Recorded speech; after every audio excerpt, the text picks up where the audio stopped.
Bienvenidas, bienvenidos a un nuevo episodio, a un nuevo capítulo del podcast de jardinería y paisajismo. Yo soy Claudio y en este espacio comparto contigo tips, trucos, estrategias, curiosidades del mundo de las plantas para que puedas tener tu jardín más lindo cada día. Hoy vamos a hablar de las lombrices y en el título puse lombrices y la gran caja negra del suelo porque hay mucho que está allí y que no ha sido descubierto aún. Si te interesa, quédate que el tema ya lo comienzo a desarrollar porque primero quiero recordarte del curso que estoy armando que voy a lanzar en breve sobre paisajismo comestible, sobre cómo diseñar un jardín con plantas que puedan ser utilizadas para alimentarte a ti y a tu familia. Si te interesa, podés mandarme un correo a cursos@claudiodorato.com porque en esta primera edición va a haber un importante descuento para quienes lo realicen. Y ahora sí, vamos al tema de hoy. Vamos a hablar sobre las lombrices de tierra y el beneficio que tienen para nuestro jardín, para nuestra huerta urbana y las plantas que tenemos en las macetas. Seguramente al hablar de lombriz de tierra, lombriz californiana te suene, aunque la lombriz californiana no es de California, sino que es el lugar en donde se hizo popular porque se criaban para utilizarlas como cebos de pesca. Cuando hablamos de las lombrices, puede llegar a venirte recuerdos a la mente como es en mi caso. Una era el hecho de ir al jardín de mi abuela a buscar lombrices para ir a pescar, pero la otra también era que cuando estábamos trabajando en ese patio con parte de huerta mezclada, podríamos llegar a encontrar lombrices. ¿Y qué hacíamos? Las agarrábamos y las terminábamos colocando en las macetas porque ayudaban a que las plantas crecieran bien. Eso decía mi abuela. Otra de las cosas que también estaba asociado a esos conocimientos, a veces medio mitos, a veces medio verdad, era que si partíamos una lombriz sin querer con la pala, éstas se regeneraban. En realidad, parte hay de cierto, parte no. Cuando vemos una lombriz, si tenés memoria, tiene como una serie de anillitos. En una parte hay un anillito más grueso. De ese lado está la boca de la lombriz y del otro extremo la parte final de ese aparato digestivo. Si se parte una lombriz, esta puede regenerar un anillo igual al anterior, con lo cual si tenemos dos mitades de lombrices, aquella que tiene la boca es la que va a poder sobrevivir y regenerar ese anillo para poder continuar con su vida.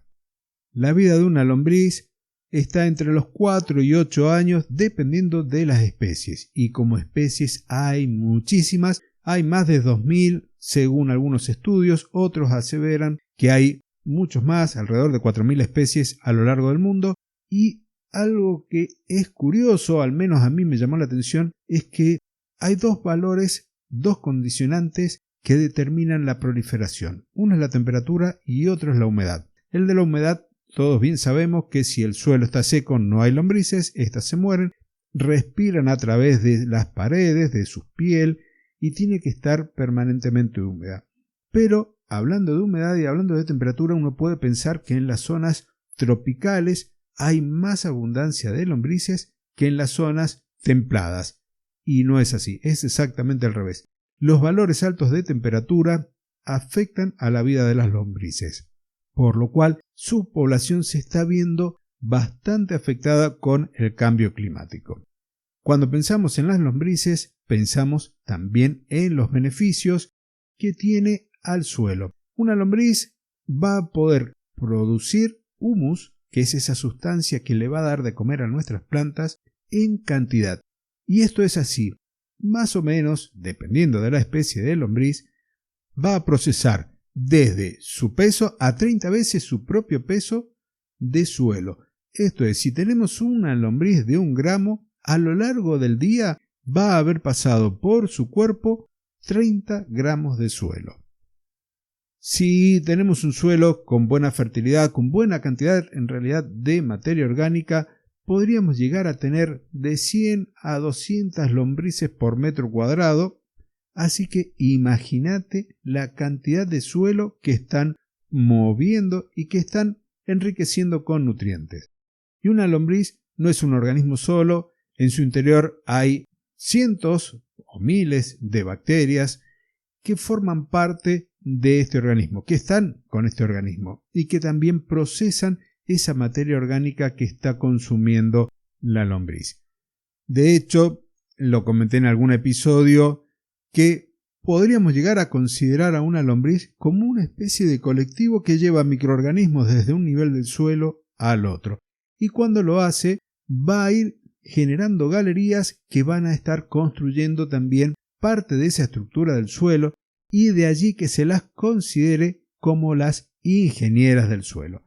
Estas galerías van a permitir que el agua ingrese mejor en el suelo, que se desarrollen también mejor las raíces de nuestras plantas, a la vez que van incorporando sustancias húmicas que son beneficiosas para todo ese microecosistema que se encuentra allí.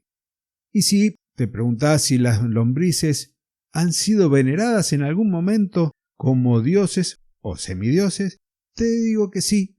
Y, por ejemplo, los egipcios las consideraban como dioses menores.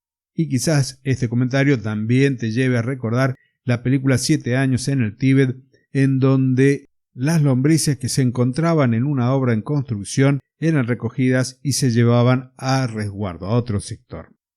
Pero no todas las lombrices viven en el suelo.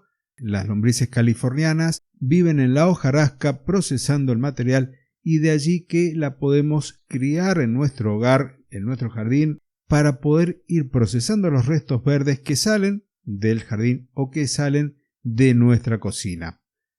Continuando con algunos datos curiosos, te cuento que las lombrices son hermafroditas.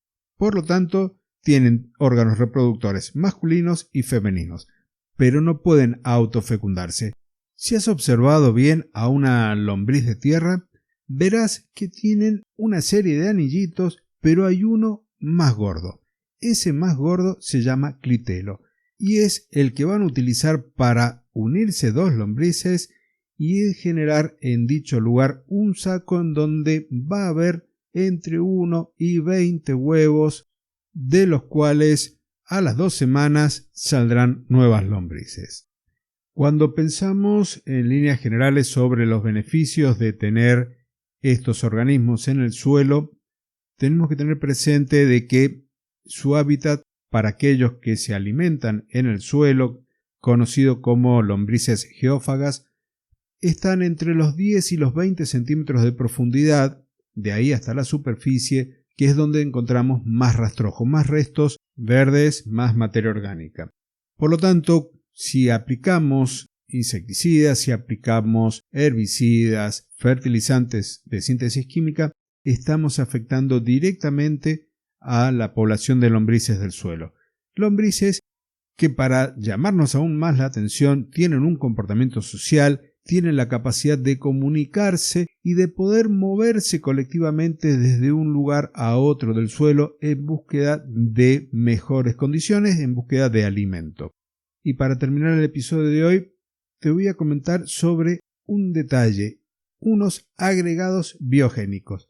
Tal vez en algún momento de lluvia has visto que salen las lombrices a la superficie, se meten nuevamente al suelo, o justo clavaste la pala en el jardín para poder sacar una planta o para colocar una nueva, y has visto que las galerías de las lombrices y unas especies de bolitas de tierra, que se conocen como agregados biogénicos. No todas las especies de lombrices los producen, ni todas lo producen en igual cantidad. Cuando las lombrices ingieren este suelo, que está suelto junto con la materia orgánica, con el rastrojo, durante su paso por el intestino se van a generar transformaciones de las partes orgánicas y se van a producir compuestos que van a actuar como pegamentos biológicos. Hay muchas bacterias que viven en el intestino de las lombrices, hay otras que van a venir del suelo, y como resultado tenemos estos agregados biogénicos que resisten mejor al impacto del agua y que permiten que el suelo tenga mejor estructura, lo cual se va a traducir en más porosidad, por donde va a entrar el agua, el aire, y va a haber más lugar por donde las raíces de las plantas puedan crecer. Y ahora sí, hemos terminado por hoy. Recordá entonces el valor importantísimo de las lombrices de tierra, y que el suelo sigue siendo una gran caja negra llena de misterios. Espero que el contenido te haya gustado. Déjame la calificación, déjame el me gusta, compartirlo para poder llegar a más amantes de las plantas y de la jardinería. Hasta la semana que viene y muchísimas gracias.